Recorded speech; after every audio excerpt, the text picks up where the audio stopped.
how remarkable is the harvest season in American agricultural regions? There are countless varieties of rich produce. Harvesting machines operate non-stop in the fields.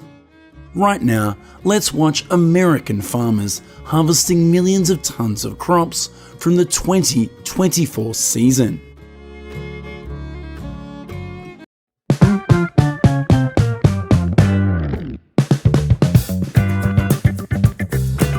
First, let's explore the garlic fields. This crop has a stable market demand and is also easy to grow on a large scale. Nutrient-rich and well-drained soil is almost all that garlic needs. Due to garlic's ability to withstand low winter temperatures and its need for warmer temperatures ranging from 20 to 38 degrees Celsius in the summer, it is well suited for temperate climates. California and Texas are two of the most important garlic-producing states. When garlic plants develop into small bulbs, about 1 month before they are fully mature, some farmers harvest young garlic. This is a seasonal delicacy. The process of garlic bulb formation depends on the day, length, and is triggered by 12 hours of sunlight per day. Typically, garlic varieties require 9 to 10 months to grow and mature. However, there are short season varieties that can take about 5 to 6 months to harvest.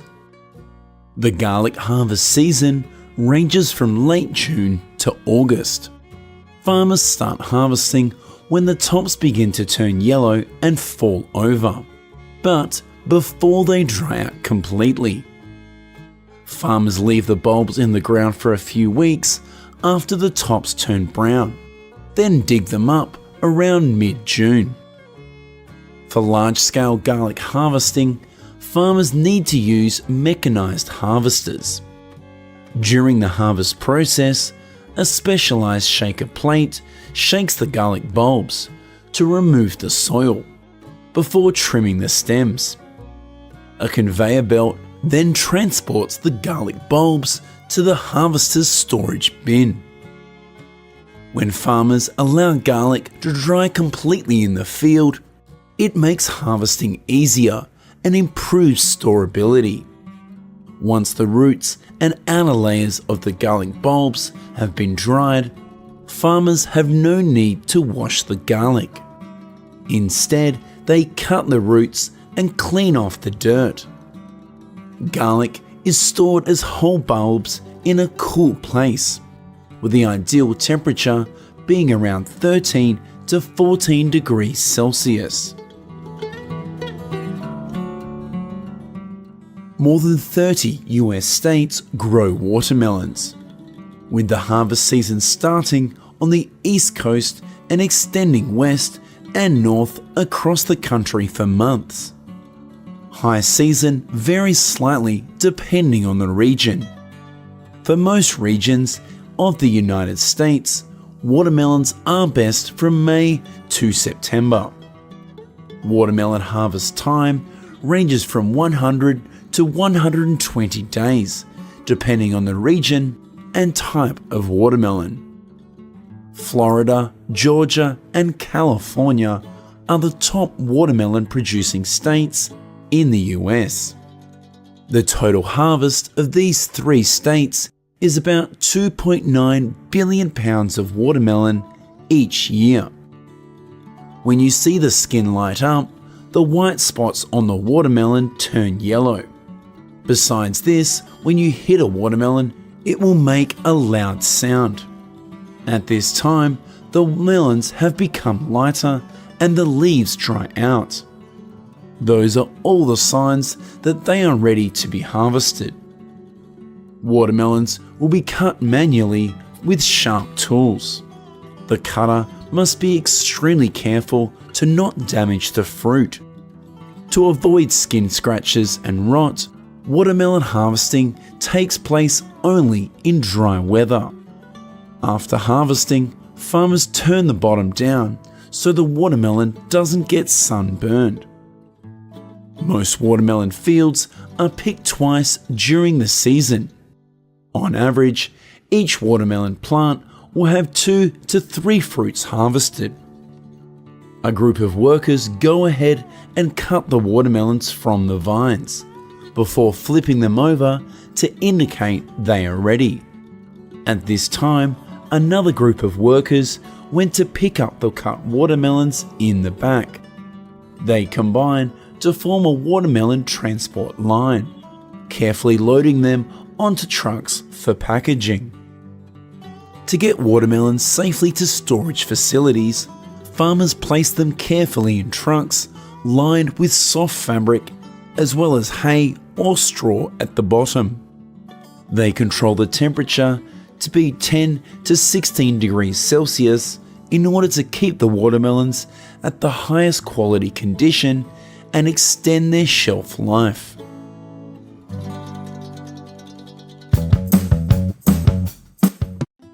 Sugarcane grows in the states of Texas, Louisiana, and Florida. Of these, about 50% of cane sugar produced in the United States comes from Florida, accounting for about 20% of the total sugar consumed in the country. The Florida sugar industry has an annual income of over $800 million and total economic value of over $2 billion. Mature sugarcane plants grow up to 10 feet tall. Farmers use mechanical machines to harvest sugarcane during September to January. Mechanized harvesting helps farmers to reduce the average harvesting time from 32 hours to just 6 to 12. This increases the harvest efficiency and leads to a higher yield and greater profits for the farm. Normally, farmers will harvest a sugarcane crop every 3 to 5 years. Southern Louisiana receives an average of 68 inches of rain per year, creating harsh conditions. But sugarcane harvesting takes place rain or shine. Sugarcane fields are often muddy, requiring harvesters to be mounted on tracks instead of wheels that can get stuck in the mud. The harvester moves through the sugarcane beds. After cutting the sugarcane, rotating arms will separate the leaves from the sugarcane stem. They continue to move the cane stalks through the cutters to cut them into smaller pieces. When the harvest carts are filled, they are then transferred to trucks. Sugarcane leaves are pushed back into the field, where they act as a fertilizer. The sugarcane harvester can cut up to 60 tons per hour. Scientific advances help develop the scale and productivity of the sugarcane industry. Up to now, US sugarcane production in 2024 is estimated to reach around 3,690 million tons. Besides sugarcane production, each cherry season in the US produces around 245,000 tons. The harvest season usually lasts from about May to July every year and cannot be left too long. When the cherries are round, dark red and smooth, this is a sign that they are ready to harvest. Farmers will prioritize picking ripe berries evenly, one branch at a time on the tree. They kept harvesting each tree in turn until the cherry fields ran out. Once the bag is full, the farmer will pour the cherries into the bin and pick up the branches and leaves. Cherry picking is quite simple, but requires care and gentleness. Typically, farms in the US need around 80 to 120 workers, and harvesting usually takes place in about a month. Workers start picking at 5 a.m. and continue working until it gets too hot. The cherries are placed into large bins that can hold 350 pounds of fruit. In just one day, they will fill 200 barrels. Water cooling is an important step that helps ensure the quality of cherries remains high. Processing facilities cool cherries with hydrogen, which is soaked in cold water to lower the internal temperature. This is because if cherries are not kept cold, they will start to lose their firmness and overall quality very quickly.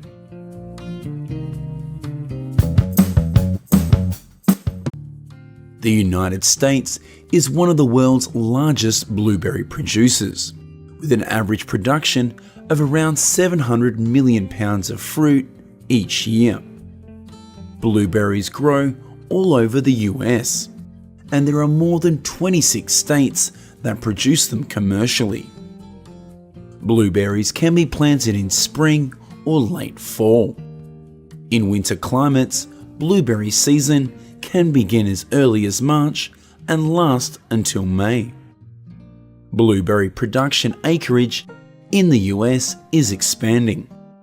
Commercial blueberry growers use mechanical harvesters to pick blueberries for the fresh national blueberry market. Before using a harvester, farmers need to consider some reasonable plans, especially furrow configuration. Blueberry plants have a narrow canopy, which can help reduce above-ground losses during harvest. Therefore, farmers make the distance between rows at least 9 to 10 feet. Additionally, there should be a minimum of 30 feet of clearance at the end of each row to allow harvesting equipment to rotate. Southwest Georgia Farm was one of the first farms in the US to use the new blueberry harvesting technology from the Netherlands. The most common type of harvester is the inter-row harvester.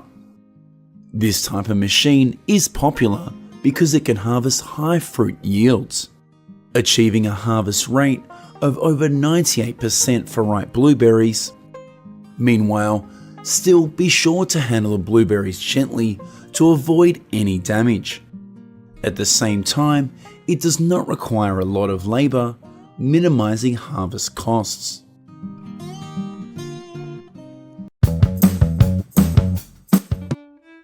Modern farmers have many different equipment options for agricultural activities. From plows, lawnmowers to harvesters, and they all meet the needs of livestock farmers and industrial-scale farming operations. Now let's go to the fields to see how farmers use heavy machinery. The first is the plow, which is usually operated by a tractor. The plow breaks up hard soil to a depth of 6 to 16 centimeters by cutting, lifting, and reversing the blade. Plows come in many different types of blades, designed for a certain type of tillage and soil type. These blades break up soil clumps, making the soil surface flatter and cleaner. It also loosens the soil by turning it over, making seeding much easier. At the same time, it provides space and nutrients for new plants. Usually, ploughing is done at the end of the harvesting process. The purpose of this technique is to remove weeds and remnants of the previous crop, so as not to affect the growth of the plant. In this way, farmers can soften the soil and gradually prepare it for their next crop. Ploughing is one of the most important soil management practices. A new field will be impermeable and lacking in oxygen.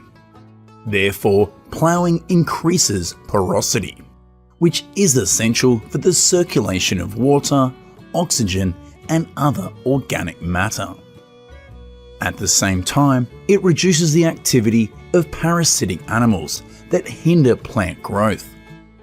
All of these benefits can be delivered without increasing fuel costs and without causing a major impact on the environment. Conventional ploughing rarely exceeds 20 centimeters. Meanwhile, deep ploughs can plough to a depth greater than 50 centimeters. Deep ploughing changes soil structure and drainage. At the same time, it restores the ideal structure of the soil. The plough turns the soil over and leaves space on the surface for a new field where there was none before. Similar to a shallow plough, it also supports the birth and growth of new plants in the future. In fact, the plants will be able to find suitable space to grow its roots. Additionally, deep ploughing tends to provide better control of many perennial weeds than shallow ploughing. Grasslands harvested per hectare provide at least 85% of the profits for most farms, and this is the cheapest form of feed. Machines were developed to maintain and harvest abundant grass in the spring and summer. At the same time, they create high productivity of quality green forage.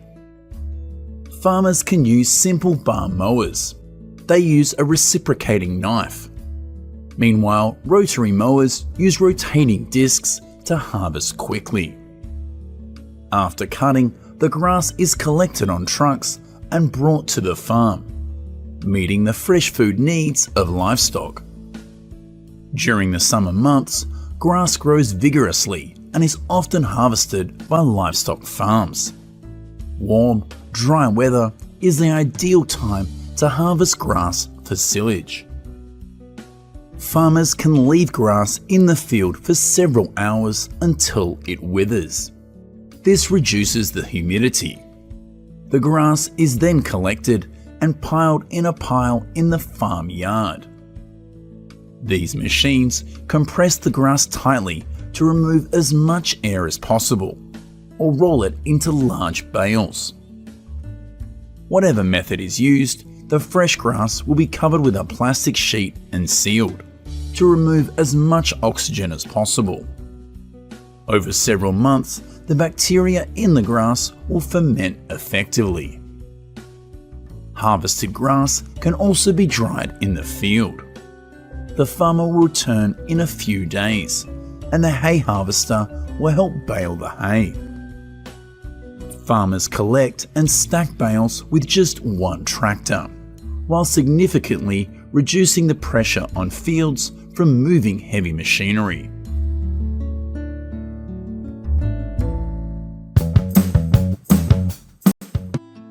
Grapes are delicate and easily damaged by heavy machinery. This is an extremely effective combination. Most commercial harvesters use roller beaters or stem vibrators to remove the fruit from the vine. Their main attack uses a flexible, horizontal twin bar to hit the tree canopy and shake it to make the grapes fall out.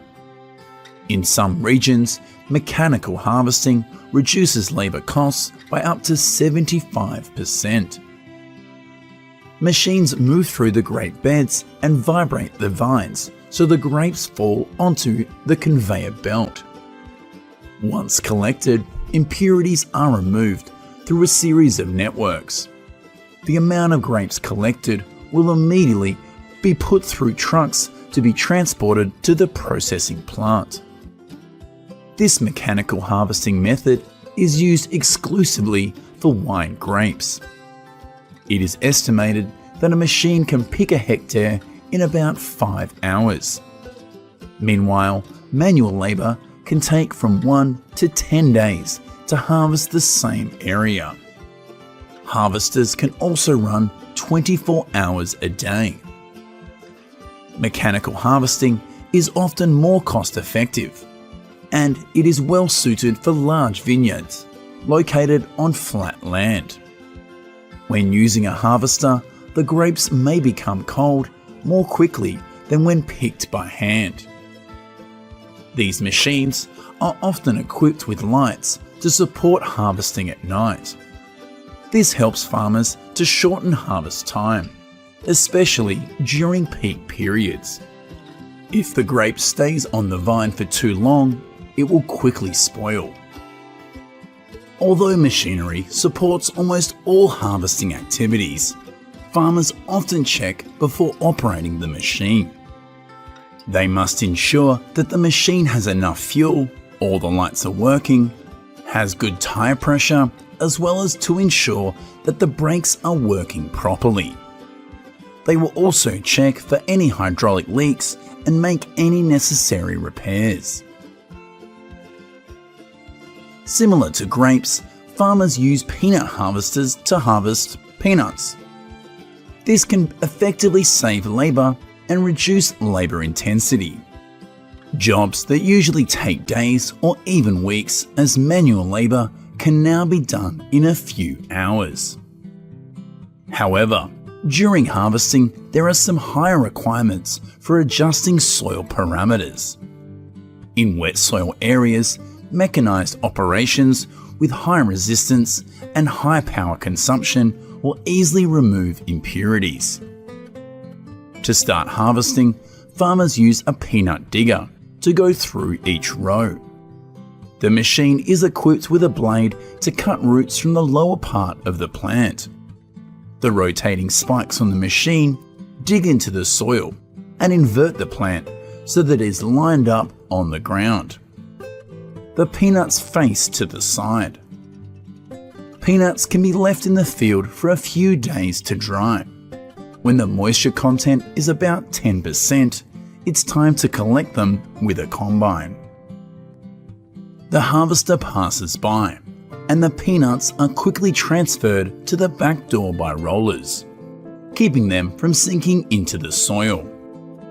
A vibrating screen is designed to help remove impurities as soon as the peanuts are collected on the machine.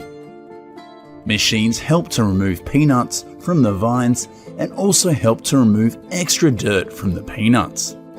As the combine passes through the rows, it blows the peanuts into a container and spreads the dry peanut stalks back into the soil. The peanut harvester combines digging, lifting, and reversing operations in one seamless process. It is especially good at not breaking peanuts. The breakage rate is less than 1%.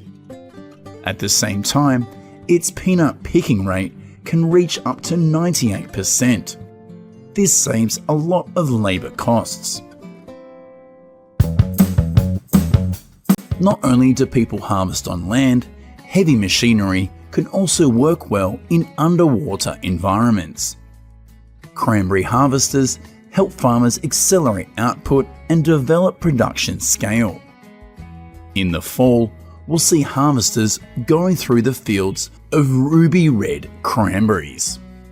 The harvester has opened up a good direction for this $200 million a year industry. The majority of the world's cranberries are grown in northeastern North America, especially in the swamps of Massachusetts and New Jersey. Cranberry harvest time usually lasts from late September to late October. Farmers will flood the fields with water to prevent them from frost. The water level is around 18 inches. Growers then use water rolls, also known as an egg beater, to stir the water and separate the cranberries from the stems. Each berry has a small pocket of air that helps it to float to the surface of the water. Americans consume 400 million pounds of cranberries annually. The harvester drives through the furrows to stir the water and squeeze the fruit from the stems. It moves very lightly because it is equipped with balloon tires so as not to damage the trees. This is the most labour-intensive part of harvesting cranberries. Berries floating on the water are pushed to the collection point. With the help of a crane, workers pile the small red berries around a pump to suck them up. Finally, the cranberries are loaded into waiting trucks. They are then transported to processing facilities, where the cranberries are processed and packaged.